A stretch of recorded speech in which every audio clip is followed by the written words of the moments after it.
long before the name Dracula ever haunted the pages of fiction.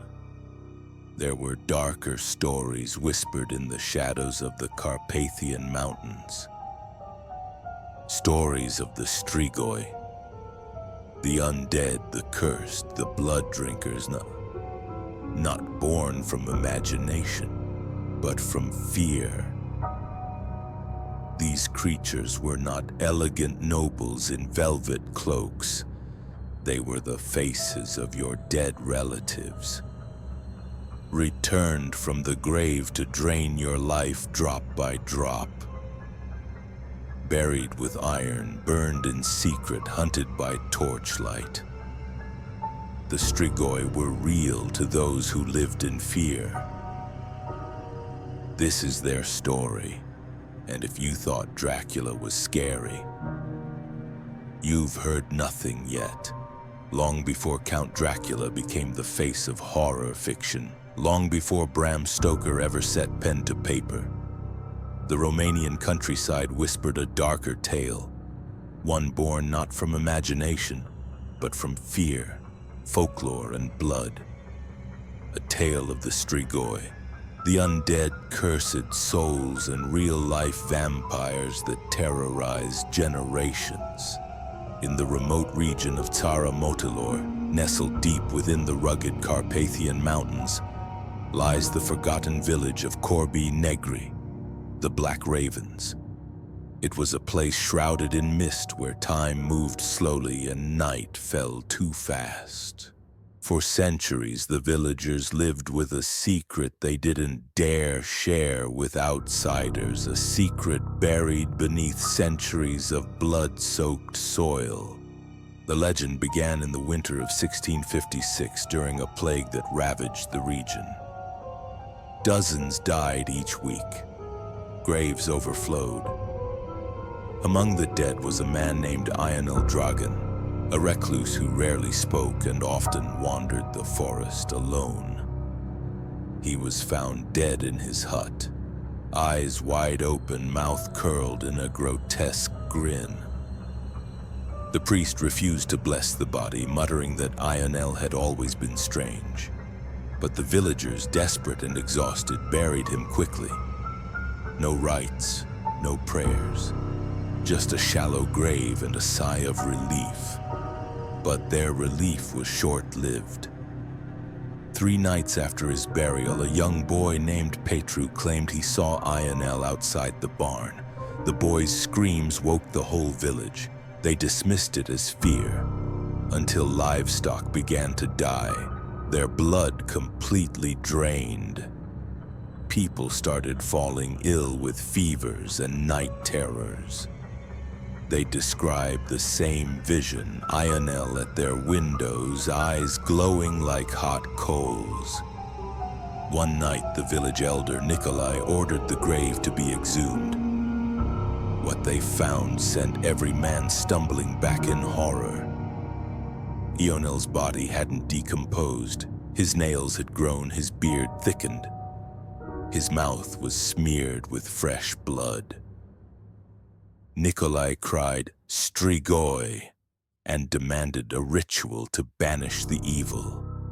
By torchlight, they drove a wooden stake through his heart. As the stake pierced flesh, Ionel's eyes burst open and he released a ghastly shriek that echoed through the mountains. Blood spewed from his mouth as if the body was still alive. They burned his corpse and scattered his ashes at the 4 corners of the village. And yet, the curse only grew stronger.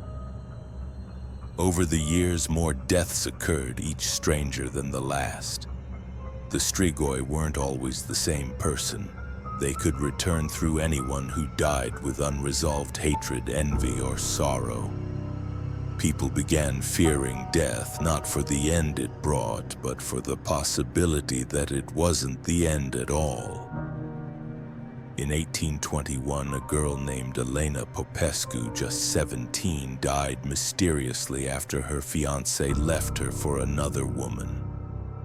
The villagers whispered that she died of heartbreak, but the truth was far worse. Days after her burial, her former lover fell violently ill. He claimed Elena visited him at night, whispered his name, and drank from his neck. When they exhumed Elena's coffin, they discovered the wood scratched from the inside. Her nails had grown, her lips were still red. Blood pooled around her. This time they used iron rods, not wood. They pierced her eyes, her heart, her womb. They salted her grave and sealed it with sacred symbols. But every full moon, a wolf was heard howling outside her old home. A cry so unnatural it made birds fall silent. And then came 1913, the year of the red fog, when a strange mist descended on Corbii Negri. Crops failed, animals disappeared, and people began to vanish one by one. Each time only a trail of blood was found. No bodies, no signs of struggle, just crimson streaks in the snow. That winter, a man named Father Andrei, a young priest from Bucharest, came to investigate. He laughed at the villagers' superstitions. "There are no vampires," he said, "only fear." He stayed 1 week. On the 8th night, he was found dead in the church, drained of blood, eyes wide with terror, crucifix crushed in his hand. Written in blood on the altar were the words, "Un mort vius entors," a dead man has returned. To this day, no outsider stays long in Corbii Negri. The cemetery is locked and the locals refuse to speak of the past. They still bury their dead with rituals, placing garlic in mouths, iron nails through the chest, coins over eyes, and holy oil at the corners of coffins. The Strigoi, they say, are not elegant counts in black cloaks.